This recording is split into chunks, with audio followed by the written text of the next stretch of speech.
முதல் வாசகம். மக்களுக்கு ஓர் உடன்படிக்கையாக உன்னை ஏற்படுத்தினேன். இறைவாக்கினர் எசாயா நூலிலிருந்து வாசகம். அதிகாரம் 49, இறைவசனங்கள் 8 முதல் 15 முடிய. ஆண்டவர் கூறியது: தகுந்த வேளையில் நான் உமக்கு பதிலளித்தேன். விடுதலை நாளில் உமக்கு துணையாயிருந்தேன். நாட்டை மீண்டும் நிலைநாட்டவும் பாழடைந்து கிடக்கும் உரிமை சொத்துக்களை உடைமையாக்கவும் நான் உம்மை பாதுகாத்து மக்களுக்கு ஓர் உடன்படிக்கையாக ஏற்படுத்தினேன். சிறைப்பட்டோரிடம் புறப்படுங்கள் என்றும் இருளில் இருப்போரிடம் வெளிப்படுங்கள் என்றும் சொல்வீர்கள். பாதையில் அவர்களுக்கு மேய்ச்சல் கிடைக்கும். வறண்ட குன்றுகள் அனைத்திலும் பசும் புல்வெளிகளை காண்பர். அவர்கள் பசியடையார், தாகமுறார். வெப்பக்காற்றோ வெயிலோ அவர்களை வாட்டுவதில்லை. ஏனெனில் அவர்கள் மேல் கருணை காட்டுபவர் அவர்களை நடத்தி செல்வார். அவர் அவர்களை நீரூற்றுகள் அருகே வழிநடத்துவார். என் மலைகள் அனைத்தையும் வழியாக அமைப்பேன். என் நெடுஞ்சாலைகள் உயர்த்தப்படும். இதோ இவர்கள் தொலையிலிருந்து வருவார்கள். சிலர் வடக்கிலிருந்தும் சிலர் மேற்கிலிருந்தும் சிலர் சீனின் நாட்டிலிருந்தும் வருவார்கள். வானங்களே, மகிழ்ந்து பாடுங்கள். மண்ணுலகே, களிக்கூறு.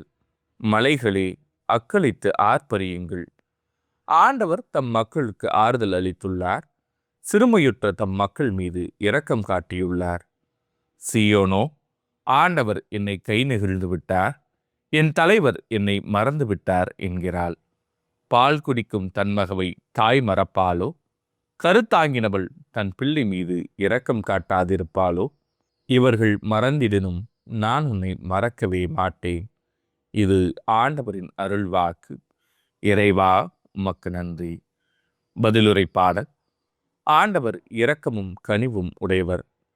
ஆண்டவர் இரக்கமும் கனிவும் உடையவர். எளிதில் சினம் கொள்ளாதவர், பேரன்பு கொண்டவர்.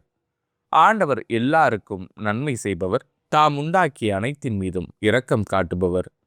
ஆண்டவர் இரக்கமும் கனிவும் உடையவர். ஆண்டவர் தம் வாக்குகள் அனைத்திலும் உண்மையானவர்.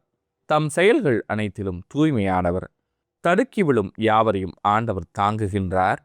தாழ்த்தப்பட்ட யாவரையும் தூக்கி விடுகின்றார். ஆண்டவர் இரக்கமும் கனிவும் உடையவர். ஆண்டவர் தாம் செய்யும் அனைத்திலும் நீதியுடையவர். அவர்தம் செயல்கள் யாவும் இரக்கச் செயல்களே. தம்மை நோக்கி மன்றாடும் யாவருக்கும், உண்மையாய் தம்மை நோக்கி மன்றாடும் யாவருக்கும் ஆண்டவர் அண்மையில் இருக்கிறார். ஆண்டவர் இரக்கமும் கனிவும் உடையவர். நற்செய்திக்கு முன் வசனம். உயிர்த்தெழுதலும் வாழ்வும் நானே. என்னிடம் நம்பிக்கை கொள்ளும் எவரும் என்றுமே சாகமாட்டார் என்கிறார் ஆண்டவர். நற்செய்தி வாசகம். இறந்தோரை தந்தை எழுப்பி அவர்களை வாழ வைப்பது போல மகனும் தாம் விரும்பியவர்களை வாழ வைக்கிறார். யோவான் எழுதிய தூய நற்செய்தியிலிருந்து வாசகம். அதிகாரம் 5, இறைவசனங்கள் 17 முதல் 30 முடிய.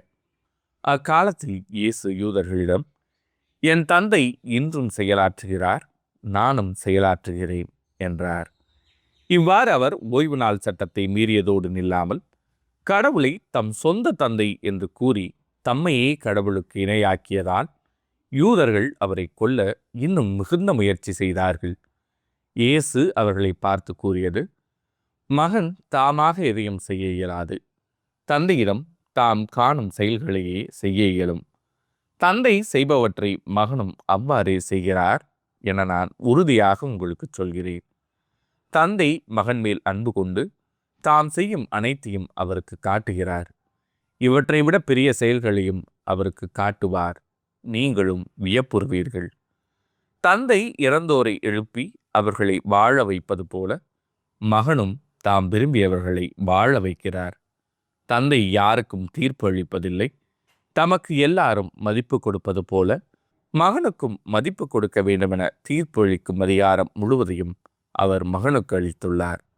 மகனை மதியாதவர் அவரை அனுப்பிய தந்தையையும் மதிப்பதில்லை. என் வார்த்தையை கேட்டு என்னை அனுப்பியவரை நம்புவோர் நிலை வாழ்வை கொண்டுள்ளனர். அவர்கள் தண்டனை தீர்ப்புக்கு உள்ளாக மாட்டார்கள். ஏற்கனவே சாவை கடந்து வாழ்வுக்கு வந்துவிட்டார்கள் என உறுதியாக உங்களுக்கு சொல்கிறேன். காலம் வருகிறது, ஏன் வந்தே விட்டது. அப்போது இறைமகனின் குரலை இறந்தோர் கேட்பர். அதை கேட்போர் வாழ்வர் என உறுதியாக உங்களுக்கு சொல்கிறேன். தந்தை தாம் வாழ்வின் ஊற்றாய் இருப்பது போல மகனும் வாழ்வின் ஊற்றாய் இருக்குமாறு செய்துள்ளார். அவர் மானிட மகனாய் இருப்பதால் தீர்ப்பு வழங்கும் அதிகாரத்தையும் தந்தை அவருக்கு அளித்துள்ளார். இது பற்றி நீங்கள் வியப்புற வேண்டாம். காலம் வருகிறது, அப்போது கல்லறைகளில் உள்ளோர் அனைவரும் அவரது குரலை கேட்டு வெளியே வருவர். நல்லன செய்தோர் வாழ்வு பெற உயிர்த்தெழுவர், தீயன செய்தோர் தண்டனை தீர்ப்பு பெற உயிர்த்தெழுவர். நானாக எதுவும் செய்ய இயலாது, தந்தை சொற்படியே நான் தீர்ப்பிடுகிறேன். நான் அளிக்கும் தீர்ப்பு நீதியானது, ஏனெனில் என் விருப்பத்தை நாடாமல் என்னை அனுப்பியவரின் விருப்பத்தையே நாடுகிறேன். இது ஆண்டவரின் அருள்வாக்கு. கிறிஸ்துவே உமக்கு புகழ். இயேசுவில் பிரியமானவர்களே, உங்கள் அனைவரையும் மீண்டுமாக இந்த நற்செய்தி பகிர்விலே சந்திப்பதில் பெரும் மகிழ்ச்சி கொள்ளுகிறேன். தந்தையாம் கடவுள் நம் அனைவரையும் அன்பு செய்து வாழவும், பிறரை அதிகமாக நேசித்து நம்மை எவ்வாறு நேசிக்கிறோமோ அதே போல் பிறரையும் நேசிக்க அழைக்கிறார். அதன் பின்னணியிலே பார்க்கின்ற பொழுது கடவுள் எப்பொழுதுமே அன்பானவர், அனைவரும் அறிந்தது இரக்கமானவர், அதிலும் குறிப்பாக இரக்கமானவர். நாம் செய்கின்ற தவறுகளையெல்லாம் மன்னித்துவிட்டு நம்மோடு அன்பு கொண்டு வாழ்கின்ற ஒரு இறைவனாக பார்க்கிறோம். எனவே அவர் விடுக்கின்ற ஒரே ஒரு அழைப்பு என்னவென்றால், கடவுளில் நம்பிக்கை கொண்டு வாழ வேண்டும் என்பதுதான். எனவே இந்த நாளிலே நம்முடைய நம்பிக்கை எப்படிப்பட்ட ஒரு நம்பிக்கையாக இருக்கிறது என்பதை நாம் சிந்திக்க வேண்டும். கடவுளுடைய படைப்பு அழகானது, உயர்வானது என்று எல்லாரும் அறிந்திருக்கிறோம். ஆனால் கடவுளுடைய பண்புகளை பார்க்கின்ற பொழுது அதனை எதிலும் பொருத்த முடியாது. ஏனெனில் அப்படிப்பட்ட உயர்ந்த ஒரு பண்பிலே கடவுள் இருக்கிறார். எனவே நாம் அனைவரும் நம்பிக்கையோடு வாழ வேண்டும். நம்பிக்கை என்பது கடவுள் மீது நாம் வைக்கின்ற பற்றுறுதி, கடவுள் மீது நாம் கொள்ளுகின்ற உறவு. எனவே நம்முடைய உறவு எப்படி இருக்கிறது என்பதை நாம் சிந்திக்க வேண்டும். ஒருவரை நாம் நம்ப வேண்டும் என்றால் முதலிலே நாம் அவரை அறிய வேண்டும். அறிவதற்கு எளிய வழி என்னவென்றால் இறைவார்த்தையை வாசிப்பது. இரண்டாவதாக தெரிந்த பிறகு அவரோடு உறவு கொள்வது, உறவு கொண்டு அவர் எப்படிப்பட்டவர் என்பதை அறிந்து கொள்வது. மூன்றாவதாகத்தான் நம்பிக்கை என்கின்ற ஒரு பெரிய ஒரு மரமானது உருவாகிறது. எனவே சிந்தித்து பாருங்கள், நம்முடைய நம்பிக்கை எப்படிப்பட்ட ஒரு நம்பிக்கையாக இருக்கிறது.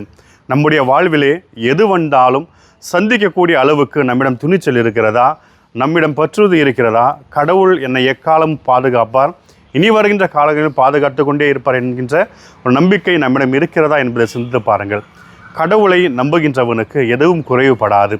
ஏனெனில் கடவுளே அனைத்திற்கும் முழுமையாக இருக்கின்றார், அனைத்துமாக இருக்கின்றார். அப்படி இருக்கின்ற பொழுது கடவுள் மீது நம்பிக்கை கொண்டிருக்க எவனுக்குமே எந்த ஒரு குறைவும் ஏற்படாது. எனவே சிந்தித்து பாருங்கள், நம்முடைய நம்பிக்கை எப்படிப்பட்டதாக இருக்கிறது, நம்முடைய பிறர் அன்பு எப்படிப்பட்டதாக இருக்கிறது. இந்த நம்பிக்கை எவ்வாறு உரமளிக்கப்படுகிறது என்றால் நம்முடைய அன்பு பகிரில்தான் இந்த நம்பிக்கையானது உரமாக்கப்படுகிறது. எனவே நாம் அனைவரும் பிறர் அன்பிலே அதிகமாக அக்கறை கொண்டு கடவுள் நம்பிக்கையில் வாழக்கூடிய மக்களாக வாழ்வதற்கு இந்த நாளிலே முயற்சி செய்வோம். அதே போல் இன்று நாம் செய்கின்ற அனைத்து செயல்களுமே கடவுள் அதில் இருக்க வேண்டும் என்றும், கடவுளுடைய ஞானமும் அதில் இருக்க வேண்டும் என்றும் தொடர்ந்து இந்த நாளிலே சிறப்பாக மன்றாடுவோம். அதே போல் இந்த உலகத்தில் பார்க்கின்றோம், எங்கு பார்த்தாலும் போர் பதற்றங்கள் சூழ்ந்து கொண்டிருக்கின்றன. இந்த நாளிலே உலக அமைதிக்காகவும் அதே போல் அனைத்து நாடுகளும் அமைதியாகவும் ஒற்றுமையாகவும் வாழ்வதற்காக சிறப்பாக இந்த நாளிலே மன்றாடுவோம். ஆமேன்.